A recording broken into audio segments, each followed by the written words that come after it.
ভিডিওটা দেখে তোমার একটুখানি হাসিও লাগবে আর মোটিভেশনও পাবে, কেন কি এটা বাংলাদেশের ঘটনা, যেখানটা ছেলের বয়স বিয়ে করার মতন হয়ে গেছে, কিন্তু তার সাথে তার বাবা এখন, তুমি ভিডিওতে দেখতে পাচ্ছ, সবে বিয়ে করে নিয়ে এসছে, সঙ্গে আরও লোক যাচ্ছে, মানে এটা নর্মাল বিয়েই মনে হচ্ছে। কিন্তু এটা কতটা ঠিক এই বয়সে? জিনিসটা একটুখানি আলাদা ধরনের হয়ে গেল না? যেখানটা ছেলের বয়স এই মেয়েটাকে বিয়ে করা, তুমি সামনে দেখতে পাচ্ছ মেয়েটার বয়স কত হতে পারে।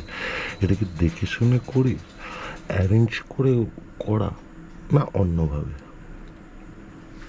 কেন কি এদের কাস্টের এই একটা প্রবলেম, যেখানটায় মানে এমনিতে খুঁজে পাওয়া যায় না, তারপর আবার এরকমভাবে পিছনে লেগে এরকম করে বিয়ে কী করে করে নিয়ে আসে। আবার টিনের ঘর চারপাশে তুমি দেখতে পাচ্ছ, সেটার মধ্যে কত সুন্দরভাবে সাজিয়েছে। আরে এই ফুল দিয়ে তো আমরা বিশ্বকর্মা পুজোর সময় সাজাই, এগুলো দিয়ে ফুল সাজে কী করে খাট সাজে? আজব দুনিয়ায় আজব কাণ্ড কারখানা চলছে। তোমাদের কি মতামত কমেন্ট করে অবশ্যই জানাবে।